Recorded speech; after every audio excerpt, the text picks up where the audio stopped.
Hello friends, आपका स्वागत है मेरे यूट्यूब चैनल पे। तो आज हम लोग देखेंगे formation of partial differential equation by eliminating of arbitrary function. इसके पहले हम लोग देखे थे आर्बिट्रेरी कांस्टेंट, यानी कि आर्बिट्रेरी कांस्टेंट को एलिमिनेट करके हम लोग पार्शियल डिफरेंशियल इक्वेशन को फॉर्म कर रहे थे।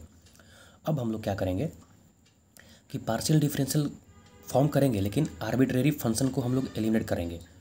तो जिस तरह से उसमें केस 3 होता था 1 2 3, इसमें भी केस 3 होते हैं। 1 2 3 इसमें भी केस होते हैं। तो आज हम लोग अभी फर्स्ट केस हम लोग देखेंगे और उसका एक एग्जांपल भी करेंगे।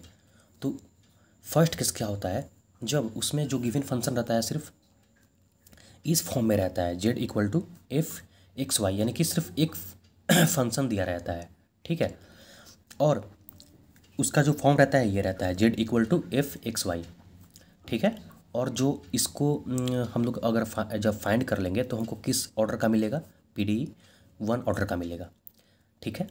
तो अभी हम लोग समझेंगे क्वेश्चन की हेल्प से। तो क्वेश्चन करते हैं इसका। तो इसका क्वेश्चन यहाँ पे फर्स्ट है question, form the partial differential equation by eliminating the arbitrary function from z equal to F X square minus Y square. इसी फॉर्म का है, दिख रहा है, देखिए यहाँ पर जो ये फंक्शन दिया हुआ है इस फॉर्म का है।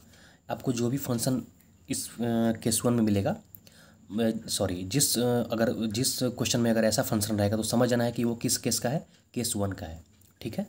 तो ये किस केस का है, केस 1 का क्वेश्चन है, ठीक है। तो इसको सॉल्व कैसे करते हैं उसका प्रोसीजर हम लोग अभी देखते हैं। तो इसको सॉल्व करने के लिए सबसे पहले क्या करना होगा,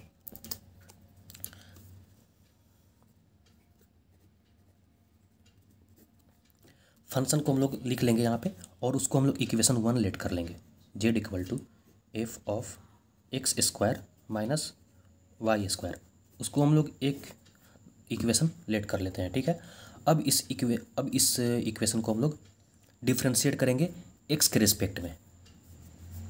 तो यहाँ पे क्या करेंगे, इसको हम लोग पार्शियली डिफ्रेंशिएट करेंगे x के रिस्पेक्ट में, ओके।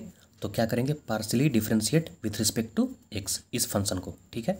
तो इस फंक्शन को जब हम लोग डिफरेंशिएट करेंगे x के रिस्पेक्ट में, तो यहाँ पर देखिए, यहाँ पर इस पूरे फंक्शन को हम लोग डिफरेंशिएट करने के लिए क्या अप्लाई करना पड़ेगा, डिफरेंशिएशन का एक रूल आता है, चेन रूल, हम लोग को उसको अप्लाई करना पड़ेगा, ठीक है। तो यहाँ पे चेन रूल अप्लाई करके करेंगे तो क्या हो जाएगा, del Z upon del X equal to, तो सबसे पहले एफ डैश हो जाएगा और इसको एज इट इज़ लिख लेते हैं। ध्यान से यहाँ पे चेन रूल अप्लाई हो रहा है। सबसे पहले जो इस यहाँ पे फंक्शन है उसको हम लोग डिफरेंशिएट करेंगे तो क्या हो जाएगा, एफ डैश हो जाएगा, और ये जो इसके अंडर में फंक्शन है उसको हम लोग एज इट इज़ लिख लेते हैं, फिर मल्टीप्लाई, और फिर पूरे इसको हम लोग क्या करते हैं, डिफरेंशिएट करते हैं। तो del X square minus Y square upon del X, okay. अब इसको एज इट इज़ लिखेंगे और इसको हम लोग डिफरेंशिएट करेंगे। तो इसको हम लोग एज इट इज़ यहाँ पे लिख लिए। अब क्या करेंगे, इसको डिफरेंशिएट करेंगे। तो इसको डिफरेंशिएट करने के लिए क्या क्या करना पड़ेगा, तो एक्स स्क्वायर का क्या हो जाएगा, 2x, और जब ये फंक्शन x के रिस्पेक्ट में डिफरेंशिएट हो रहा है तो y क्या हो जाएगा, इसके लिए कांस्टेंट हो जाएगा। पार्शियल डिफरेंशियल इक्वेशन में यही ना पता होता है कि ये जो होता है x के अलावा जो भी वेरिएबल रहेगा वो सारे क्या हो जाएंगे, कांस्टेंट। तो कांस्टेंट का क्या होता है, डिफरेंशिएशन -0, ठीक है। तो क्या हो जाएगा, del Z upon del X equal to 2x F dash X square minus Y square, ये हमारे पास आ जाएगा, ठीक है। अब हम लोग जानते हैं कि पार्शियल डिफरेंशियल इक्वेशन में एक नोटेशन हम लोग यूज करते हैं, क्या, तो नोटेशन यहाँ पे हम लोग के पास है, ये notations, del Z upon del X को हम लोग पी से डिनोट करते हैं, del Z upon del Y को क्यू से डिनोट करते हैं। वैसे ये 5 नोटेशंस हैं, ये बहुत ही इंपॉर्टेंट नोटेशंस हैं पार्शियल डिफरेंशियल इक्वेशन के लिए, बहुत ही ज़्यादा इंपॉर्टेंट, ठीक है। तो इसको ध्यान में रखना ज़रूरी है। तो del Z upon del X को क्या करते हैं, denote P equal to 2x F dash X square minus Y square, ये हमारा इक्वेशन 1 मिल गया। अब क्या करेंगे, नेक्स्ट स्टेप, इस इक्वेशन को अब y के रिस्पेक्ट में हम लोग डिफ्रेंशिएट करेंगे। ठीक है, जैसे यहाँ पे x के रिस्पेक्ट में किए हैं पार्शियली डिफ्रेंशिएशन, उसी तरह अब y के रिस्पेक्ट में करने वाले हैं। ओके, तो अब हम लोग दोस्तों y के रिस्पेक्ट में डिफ्रेंशिएट करेंगे। मैंने वीडियो पॉज करके ये लिख लिया था। ठीक है, तो जैसा कि वहाँ पे देखें x के रिस्पेक्ट में जैसे किए हैं वैसे ही सेम इट इज़, मतलब वैसा ही होगा। ठीक है, y के रिस्पेक्ट में भी। ठीक है, तो क्या हो जाएगा, del z upon del y equal to क्या हो जाएगा, इसमें देखें तो f का क्या हो जाएगा f डैश, और ये एज इट इज़ राइट होगा।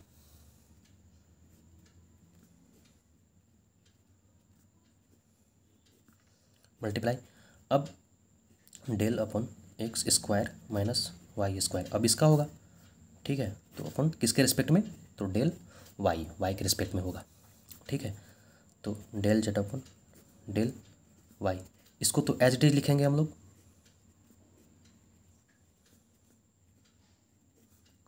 मल्टीप्लाई, और एक्स स्क्वायर यहाँ पे क्या हो जाएगा, कांस्टेंट, तो इसको जीरो हो जाएगा, तो जीरो माइनस और वाई स्क्वायर का क्या हो जाएगा 2y।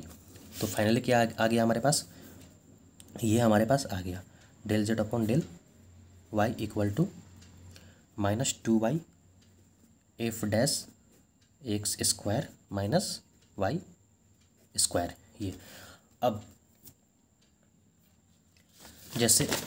जैसे उसको del Z upon del X को हम लोग पी से डिनोट करते हैं, वैसे ही del Z upon del Y को हम लोग किससे डिनोट करते हैं, क्यू से। यहाँ पे ध्यान से देखिए, स्मॉल क्यू से हम लोग डिनोट करते हैं, तो क्या हो जाएगा Q equal to -2y sorry F dash X square minus Y square, और ये हमारा इक्वेशन 2 हो जाएगा। ठीक है, इक्वेशन अच्छा, इसको हम लोग इक्वेशन 1 माने थे ना, तो ये हमारा इक्वेशन 2 हो जाएगा और ये हमारा इक्वेशन 3 हो जाएगा। ठीक है,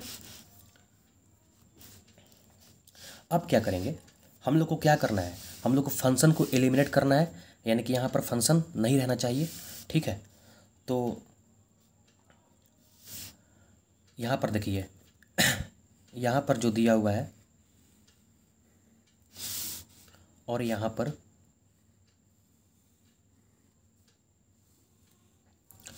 अगर इक्वेशन 2 को और इक्वेशन 3 को हम लोग डिवाइड कर दें तो क्या सारा फंक्शन कट जाएगा, तो कट जाएगा, तो इसलिए क्या करेंगे, डिवाइड कर देंगे दोनों इक्वेशन को।